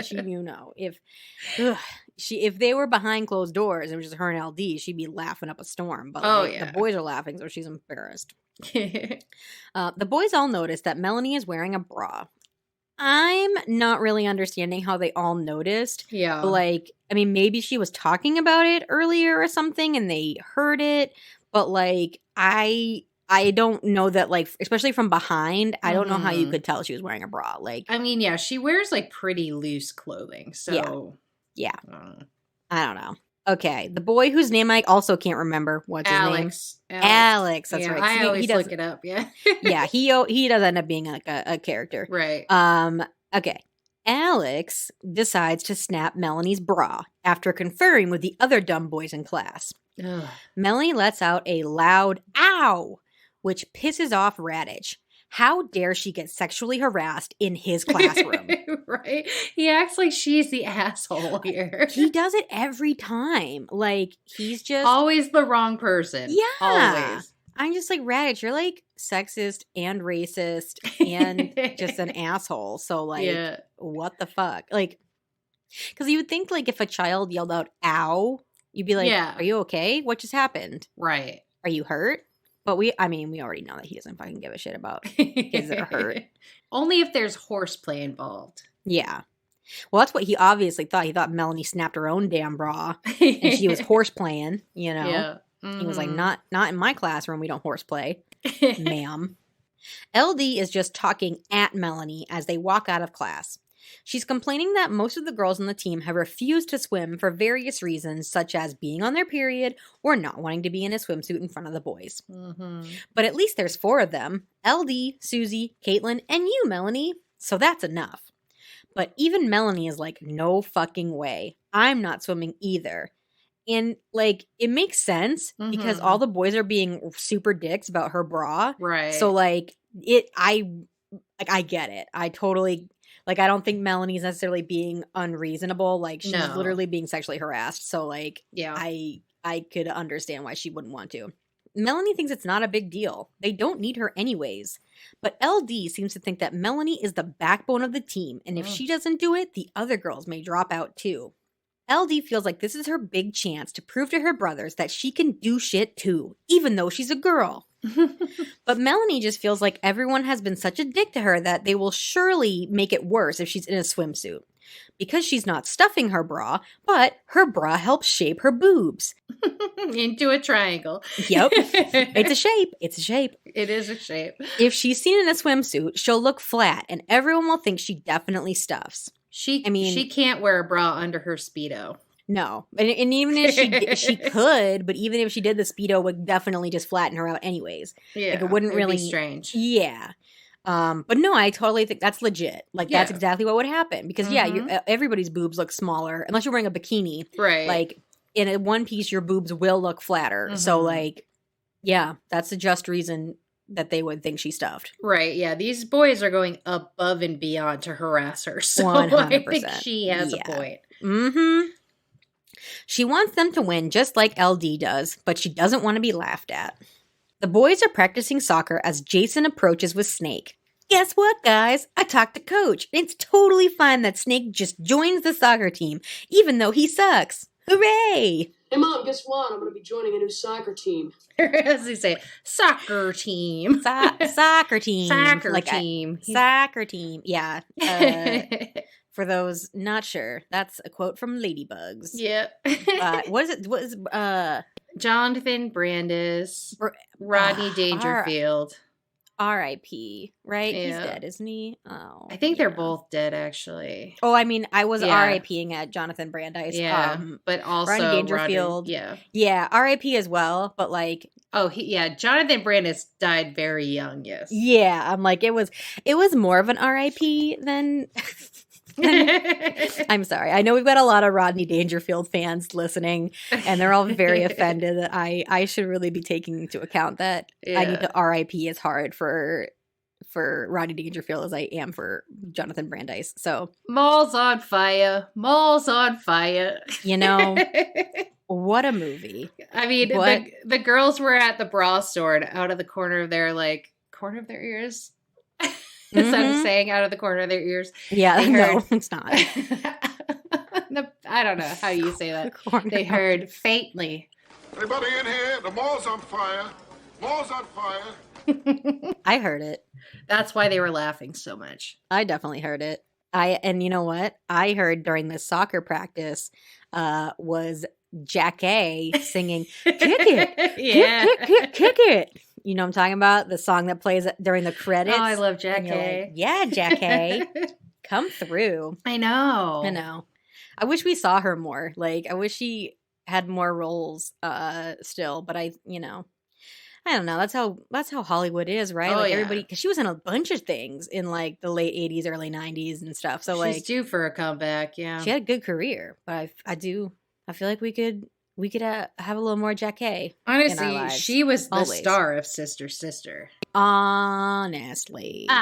Una penne. Wait, now we're talking about Jack A. My favorite was when she like brings the dad his mailbox and he was like, "Did you hit it with your car?" And she was like, "No, I was power walking. My purse hit it." And she just like knocked the Jesus, did you got a break in there? That was what a power walk. Yeah. But if anybody could do it, it'd be her. Mm-hmm. We should probably tweet at her. Is she on Twitter? Can we tweet at Jack A and see if she'll be a guest? I actually tweeted at her the other day. Did you really? Yeah, because that's why it's on the brain. Sister Sister is apparently getting added to like Hulu or something. Oh, yeah. And not Disney Plus? Maybe something. It's getting added somewhere. And she tweeted about it, and I'm like, "You're the star of that show." Let her know. I did. Tia and Tamara are like, "This bitch, Jessica Mack, fuck her." Yeah, but isn't one of them like super conservative now? Maybe. I think so. I'm not sure. Yo, okay, I'm sorry. This is really off topic. But speaking of black stars from the 90s, yeah. You know what blew my fucking mind the other day? Okay. I was high, so that's probably why my mind was so blown. But Eric and I were having a conversation about Sonic the Hedgehog and the cartoon, and I was like, I all of a sudden had this memory rush back to me about how Sonic the Hedgehog in the cartoon would eat chili dogs. And it always, as a kid, made me really want a chili dog, even though, like, I don't think I'd ever had chili, but I was like, it just looks so good. Like, I must have a chili dog because that is what Sonic is eating. And then Eric came at me with this fact. Oh, God. The person who voiced Sonic the Hedgehog was Steve Urkel. Really? Yes. Yes. That's wild. Yes. Isn't it fucking weird? I feel like that's the only other thing he did. I would agree. I think that probably is. Why can't I remember his name? Him from anything. I knew it the other day. Yeah. Jaleel White. I was like, yes. I was like, wait, Steve Urkel, Jaleel White is the voice of Sonic the Hedgehog in the cartoon? That's so random. And then because then I insisted that we watch some of the Sonic the Hedgehog episodes. Yeah. I was like, I can't. This is weird. Like, now that I know that is Jaleel White, it feels weird. I'm like, I don't know. Yeah. I'm like, but you can tell, you're like, oh, that is Steve Urkel. Like, okay. I need to find out. Are you saying you're like, I don't believe Eric? That's a lie. Well, no, I just have to hear it. Oh, okay. Because I'm like, what? Sonic the Hedgehog. Sonic, he can really move. Sonic, he's got an attitude. Sonic, he's the fastest thing alive. Is that a thing? Yeah, that was a song. Yeah. Oh, right. I don't remember. I don't remember. All right, here it is. Sonic, he can really move. Sonic, he's got an attitude. Sonic, he's the fastest thing alive. Hey, no biggie. It's in the hero's job description. Yeah, okay. Wow. White is also the first actor to voice the character Sonic the Hedgehog, doing so in the animated show Adventures of Sonic the Hedgehog, Sonic Saturday AM, and Sonic Underground. All right, anyways. Back to the regularly scheduled program. Everyone cheers when he shows up, and Y goes, "Good to see you, Snaky boy." No. or maybe Snaky. I think he goes, "Good to see you, Snaky." Snake's on the team. All right, Snake. Good to see you, Snake. I miss that. God. Oh, yeah. He's honestly the star of the show. Like, from here on out, I'm looking for him everywhere because he's good. Listen, I bet you you know how at halftime there was always like some mom that brought orange slices? I bet you Y's mom showed up with fucking bunches of carrots and they were like, what the fuck? Why? Why? Why? Why would your mom bring this? And he's like, why not? They're good for you. They are. They help your eyesight, right? Mm-hmm. Like, you can really see that ball coming. That's what I'm saying. So anyways, all these boys, they're like, these are, yes, they are orange, but they are not oranges. Okay. So they pass the ball to Snake, who way overshoots and kicks the ball wildly. Maybe this isn't such a good idea. But Jason thinks he just needs practice. I mean, truthfully, if they suck, what's it matter? They're not winning anyways. True. So why is it like such a big deal that Snake is not on the team when like... Yeah. That's probably why the coach was just like, fuck it, I don't care. We're halfway through the season and we haven't won a game, so fuck, I don't care. Have fun. But how aren't they winning? Because Shane had those sweet moves. Like, he was doing all these tricks with the soccer ball. He was juggling. Yeah. Yeah. Like, I guess he's carrying the team. Like, they only get points because of him. That might be it. Because, I mean, Jason's all talk. Oh, definitely. Arthur and Yick are hot on Snake's trail as they see him exiting the Degrassi Street general store through their binoculars. At least they're staying further back this time. Can you tell what he's eating? Is it growth hormones? What is it? Well, it's a Super Crunch Delight. Go, go, go, get your money. We got to get a Super Crunch Delight. Go, go, go, go, go now. They buy 20. What do you...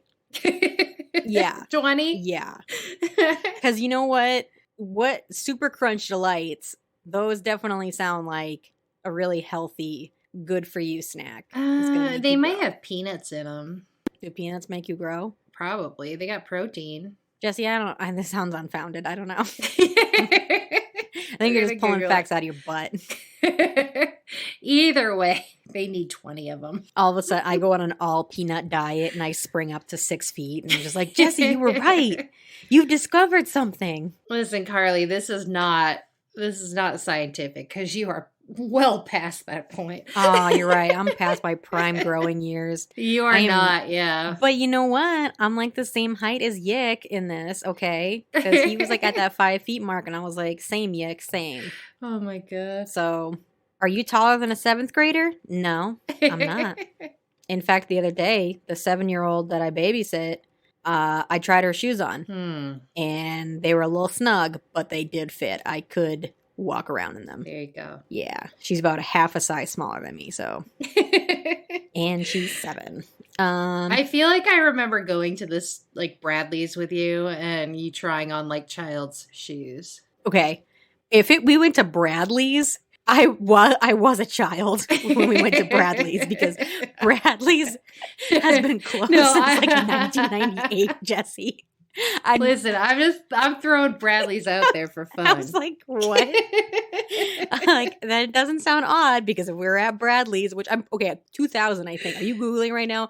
I'm pretty sure 2001. Okay, I was going to say, I was in fact a child, so that's not a weird statement. But no, when you were old, I feel like when you were like 16 or 17, okay, but that wasn't. We went to like whatever department store, and I remember you being specifically, actually, there were these like really cute, like shiny, glittery, like flats, but they were only in the kids department, and you were able to wear them, and I was jealous. Yeah, I was like, those are sweet shoes. No, that sounds like me. That definitely 100% sounds like what I would do, because I have done it numerous times. So that checks out. Just, I was like, when you throw out Bradley's, I was like, girl, I got to talk about Bradley's as often as possible.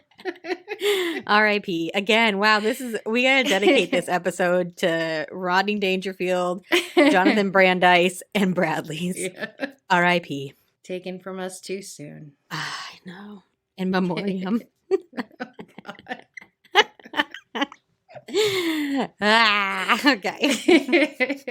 I'm just envisioning, like, when they do like the in memoriam, and it's like slightly see-through. It's like Rodney Dangerfield, Jonathan Brandeis, and then Bradley's. Just like the fucking toiletry aisle of Bradley's. Oh my God. Candle. Yep. Okay. All right. Jason calls to LD asking if she's ready for the big BVG swim meet after school today. Woo. LD is obviously ready. Jason gestures to Snake that they've got a pretty solid team as well. LD is confused. Snake isn't on the soccer team. Oh, but he is now. He joined yesterday. Oof. LD protests that he is stacking the team, because obviously he is. Yes. Yes. She storms off as Snake notes that it still doesn't feel right. Aw, Snake in his conscience. He's a good guy. He's like, I really want to be on the soccer team, but this is unethical. At what cost? Mm-hmm. Snake. At what cost? Not like this. No, not like this, okay? He doesn't have a friend like Yick to like teach him how to play soccer. He just... Aww. They're just like, yeah, keep practicing. Okay, yeah. But at home, away from us. Thanks. Well, it's the big BVG swim match. Jason enters the boys' locker room where Wheels is hanging out in the tiniest booty shorts that are apparently his swimsuit. Jason wants to know where Snake is. He's supposed to be here. Yeah, no shit. Jason isn't losing his cool yet, though. He'll go get him. So there's a big sign in the background, and there's a lot going on in the sign, but it just says male. Yeah. Yeah, I definitely note that. I think somewhere coming up here that there's a lot of posters all over the school. Again, every episode, they've always have catered posters, and it's a lot of like boys rule, girls drool type of things. Like the girls' locker room has like a girls are gonna win, and it's like the boys' locker room has boys are gonna win, and I'm just like, so this is official. Like the school authorized this. Feels like fine. Throw that poster up, whatever. Yeah. They were like, oh, they're doing an unauthorized swim meet on Friday after school. All right, whatever. Yeah. Whatever. Have fun. I mean, this school is single-handedly keeping the poster board business alive. Like, well, tenfold. Every other day, they got a new poster scenario going on. Oh, they sure do. It's like literally for anything. Yeah. I mean, Caitlin, Susie, and LD are getting ready in the girls' locker room, wishing that Melanie was there to join them. But LD thinks it'll be fine. One of them will just swim twice. There you go. No big deal. Mm-hmm. There's a lot of cutting back and forth this whole entire last part. Yeah. Jason is running all over the place looking for Snake. That's all we need to know about him. There we go. Arthur and Yick are hanging from some monkey bar-like structure, trying to stretch themselves out while sympathizing that they're never going to eat another Super Crunch Delight bar again because they were both sick last night. Yeah. How many did they buy? Because 20. Did they say 20? They said, I'll take 20. Oh my God, I missed that. Specifically. And didn't he, wait, okay. Was he like, I'll take 20? And was he like, me too? No, I mean, it's 20 total, I think. Okay. But then they ate 10 apiece. Yeah, I mean, that's a lot. Oh God. Super Crunch Delight. What do you think that, is it a crunch bar? I don't know. I don't know if it's real. I don't think it's real. Like, it could be peanuts. It could be... I'm thinking of Crispies. Like, I'm thinking like a crunch bar. That's delightful in a super way. I wonder if it's real. I'm looking it up. Super Crunch Delight, Degrassipedia. So no. The answer to the question is no. It's not real. They have a whole section on Degrassi Wiki. Super Crunch Delight is a snack bar which Snake bought, followed by Arthur Kobolowski and Nick Yu, who thought it would make them tall like Snake, but only made them sick the entire night. They have a whole article for that. Like, wow, it's from the Washington Post. It's legit. But yeah, it doesn't seem to be a real thing, so okay. I don't know. I just love that they dedicated a thing to it. Mm-hmm. We got to talk about this. Yeah, it's important. Someone might want to reference it, and they were psychic because we did. We needed answers, and they provided. Thank you. Jason finds Melanie first and asks if she's seen Snake. He's confused that she's not getting ready to swim, but Melanie isn't going to swim. This pleases Jason. Oh my God. Awesome. Let me know if you see Snake, or like, let Snake know I'm looking for him, or whatever. If you see Snake. But yes, a long and short of it is Jason's like, oh, the star of the team Melanie's not swimming? Fucking sick. Yes. We got this in the bag. He clicks his heels. Yeah, metaphorically. Or maybe he does. No, he literally does it. I missed it. He really did it. I actually... He didn't like connect, but he did the jump up in the air motion. Oh, but I don't believe he actually connected, but that was the the intended. He's not a leprechaun, so he can't quite get the click. Okay. Right. All the important DJH characters are in the stands for this very important swim meet. Jason makes his way back to the locker room without Snake, but it's cool. They won't need him because Melanie isn't swimming, so now they're sure to win. Did you notice like the really buff guy in a Speedo in the poster behind Jason? Okay, I took a screenshot. Okay, don't worry. Me too, yes. I was like, I did oh too. my. I know, it's very, I mean, I feel like that should have been in Joey's locker. Honestly, I was like, oh, okay, wow. But I also saw a sign that was like, boys are tops and girls are not. Oh, I did see that. I thought that was pretty funny. I was like, boys are tops. And I was like, girls are bottoms. I'm like, yeah. Snake is eating alone on the front steps as Melanie exits the school. They're both confused because they both thought they were going to be swimming today. But Snake says he decided not to swim because it really wasn't right. He's not on the soccer team. He's not even good at soccer, and he knows it. He used to be good, but as soon as he got tall, his legs were too long to do anything. He just don't even know how to use his body. Honestly. For anything besides jumping up in the air for like sweet guitar moves. Honestly. That's all he knows how to do at this point. He's such a fucking freak of nature. I'm surprised he can even walk because like those gams, I don't think so. Those getaway sticks, no way. I actually, because I was taking my notes at Eric's house, and as I've mentioned, he's very tall. Mm-hmm. And I was like, so did this happen to you when you had a growth spurt? And he was like, absolutely not. I didn't have any problems. I still knew how to do the same things. Right. No, I know. Because the thing is, like, so he played basketball in high school, and then like in the off season, he just like picked up soccer because it was like a way to stay continual training, like while not playing basketball. So I was like, oh, so you just were able to play soccer regardless of the fact that you were fucking tall as shit. And he was like, yeah, I was just faster than everybody else. He was like, so that was the thing. He was like, I wasn't really that, like, I wasn't a great ball handler. Yeah. But I was faster than everybody else because I had long ass legs. So I feel like they could use Snake for something like that. I mean, really, all they have to do is invest in him, but they're just interested in using him, so. It's true. Poor Snake. Invest in Snake's future. Okay. He doesn't need them because he goes on to be a rock star. It's true. And the principal of the school, so it's fine. DJ to principal pipeline. It all worked out for him. Yeah, it's fine. But why aren't you swimming, Melanie? Because of Joey and everyone laughing at you? But Snake isn't here for these bullshit excuses. Everyone hates being laughed at, but you can't let that stop you from doing shit you want to do. Apparently, Joey also bullies Snake and everyone. Literally. But that doesn't stop Snake from doing stuff he wants to do. Yeah, Joey's just like an all-around dick. Oh, yeah. Honestly, he's like...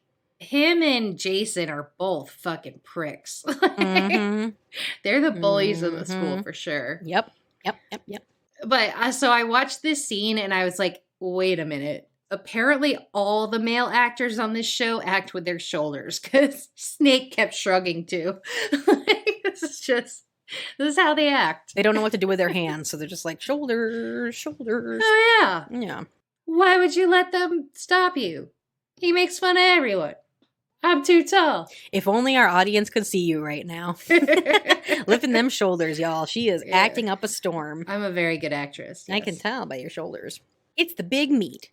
Joey comes in in his rat-a-tat-tat shirt, yes. Ablazing, declaring that the boys are going to win. He's not only wearing his rat-a-tat-tat shirt, but striped sports shorts and a straw hat. It's a whole lot of look. Like, I don't know what he's doing. He's normally like semi-stylish, except when he wears those like Hawaiian-style shirts.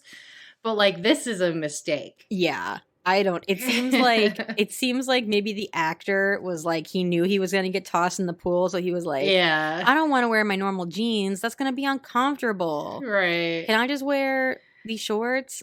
Yeah. I mean, I'm guessing that his mom was just like, she sewed a bunch of other shit, patched it up with all his clothes. He's like, fuck. That's probably what I have to wear this shit. Probably. She already donated his fedora to science or something. I don't know. The girls enter to cheers and jeers from the sexes. The boys enter and they seem to be getting more cheers than jeers, in my opinion. Probably because the girls aren't usually as big of assholes as guys. That's what I assume. Like, guys were willing to boo the girls, but girls wouldn't boo the guys because they're like, we're not dicks, so. Well, I did notice that when the guys came out, all the guys were like, yeah. But there was this one girl who was like freaking the fuck out. She was like, yes, you're gonna get him. Like, it's the same girl that responded when what was it, Joey that got in trouble in class? When she was like, but it's that same girl. Really? That's funny. Yeah. She is really working it. Like, how'd she not get a role? She becomes an actual character at some point. Right. So yeah. Mm-hmm. But yeah, she's a total pick-me, so 100%. Yes. Melanie, unbeknownst to the other girls, enters the locker room and inspects her chest once more in the mirror before heading out to the pool area. Everyone is losing their minds that she actually showed up, but the boys look worried. Joey takes it upon himself to shout, "Hey, Melanie, you're so flat the walls are jealous." I didn't realize that was such an old saying. Because I remember being like a kid or like a preteen and that becoming like a phrase and being like, that's so funny. But apparently it's been around for a long fucking time. Yeah. Jesse's like, I thought I invented it, but I guess not. Not me. Somebody in my grade. LD is pissed for Melanie as she runs over and grabs Joey, tossing him in the pool. Hell yeah. The crowd goes wild. That's why they show up. Honestly, they're like, fuck Joey, we hate him, yeah. As class president, Stephanie's only duty is to shoot the gun that begins the race. And we're off. She is so extra about it. I mean, she gets to shoot a gun, so she's like, this is cool. She looks like the the chicks who start off like a street race. I think she that's does the look that she kind was of going dramatic for. thing. Yeah, I'm pretty sure that's what she was like trying to do. Yeah, she was like, "Yeah, we're racing for pinks tonight, kids." It looks like a tight race at 1st, but with Melanie there, they know they can win. And sure enough, she beats Jason by a small margin, but it's a win nonetheless. Even Snake was there to see it. Cue the pause and a blurry but ecstatic-looking Melanie. I love that freeze frame. It's like, what? It's so blurry. Yeah. I took a screenshot of it. I'm like, this is so blurry. But she's just like looked so happy. Like a dolphin popping out of water. Like she's fucking thrilled. So, but for a champion team, like this race should not have been this close. No. Like what? They flopped, actually. I think we know the truth that it is in fact girls fucking blow. I mean, I'm sure they made it this close for dramatic effect, but the boys, especially because Jason swam twice, like yeah. It shouldn't be that not be that close. No. But I mean, it is also only like a literal 30-second race, so. True, and a very small pool, and Yeah.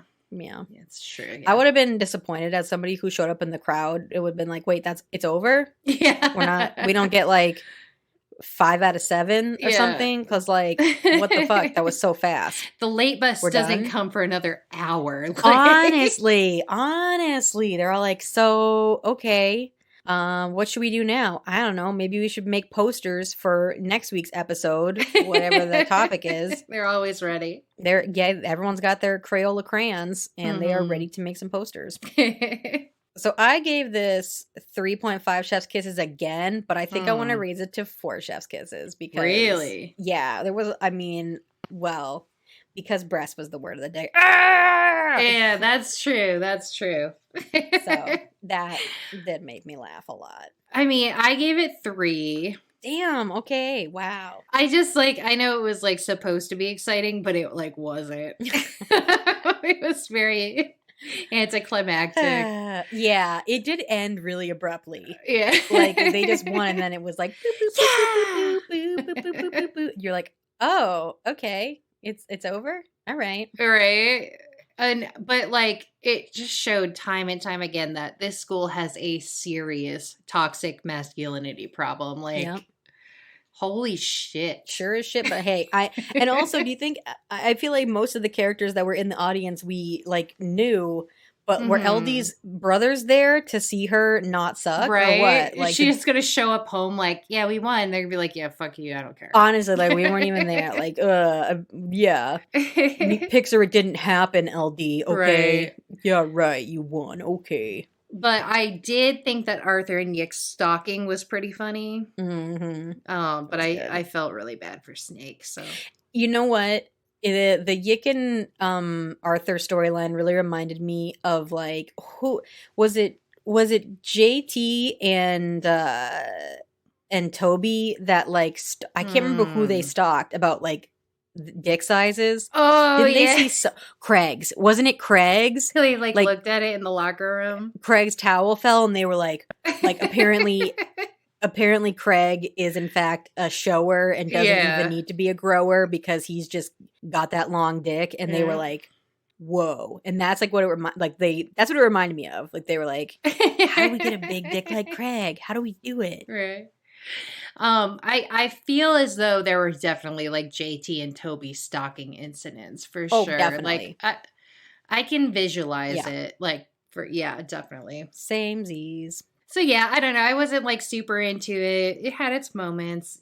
Definitely the breast thing was pretty funny, yeah. I think I just had fun talking about it. That's why I gave it an additional 0.5 chef's kiss. There you go. Mm-hmm. All right, so what do we talk about next week? Next week is Season 1, Episode 6, Rumor Has It. Ooh, really? Mm-hmm. Okay. It was named after the Adele song. Definitely. Right? About before Adele was born. There's a lot of premonitions going on. Mm-hmm. Okay, so that sounds like it'll be good. Like, it sounds like it's gonna be real juicy for sure. I've always been like meh about the sports episodes, so but I like a good rumor. Ugh. Oh man, who doesn't? It was like yawn up a storm. All right. Do you have any social media to plug? Today I'm gonna plug The Real Nick Furry with underscores between all the words because I don't know, I've posted like twice in the past like couple weeks. Yeah, so if you want to see some really cute kitty pictures, hop on The Real Nick Furry with underscores, the underscore real underscore Nick underscore furry. Ah, okay. Yeah. Okay. On Instagram. She's not anywhere else. Oh no, I wanted to know what she thought about like politics and stuff. Well, Twitter. I guess we better get Nikki on there. She's pretty political. Nikki, we find out that Nikki's a white nationalist and I had no idea. Like, oh no, Nikki, I didn't even know how you felt about this. Oh no, my cat's racist. Oh no. And you can follow me on Instagram at Monday Night Raw. And you can follow me on Twitter. I've been talking a lot about the Elisa Lam documentary. I don't know who that is.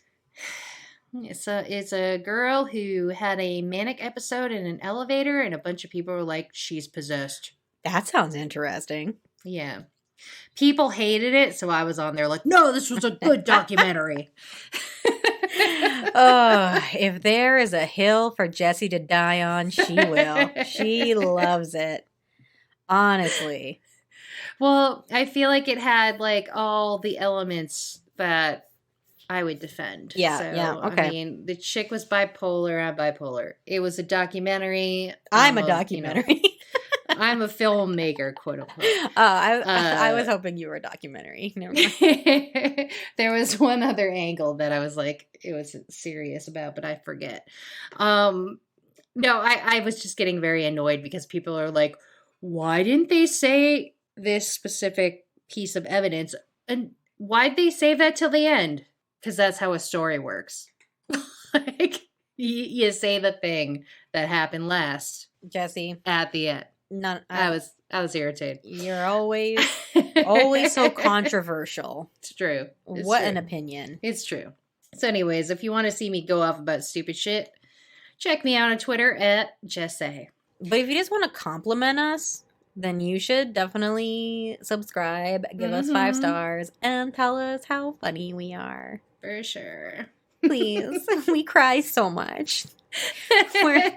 We're so sad a lot, and it would really help our self-esteem if we could just get a little baby cute review. Thank you. Although I will say that we hit 2,000 listens recently. Hell yeah. Given that we've been doing this for years. Literally like 3 years. Has it been 3 years? I think it's been 3 years. It might only be 2. Okay, maybe. I don't remember. Two in a portion of the year. You know what? It feels like less because we did take like 9 months off one time. True. So, anyways, we hit that milestone. Yeah. So we're doing great. Woo! All right. You can follow us across social media platforms at A Social Disease. Please do. Where we've been on fire with the memes. Hell yeah. All right. Gonna make some more tonight. Thanks for listening. Thanks, guys. Bye. Bye. And once again, we're your hosts, Jesse Mack and Carly Jo Gear. And this has been A Social Disease Podcast. Thanks for listening.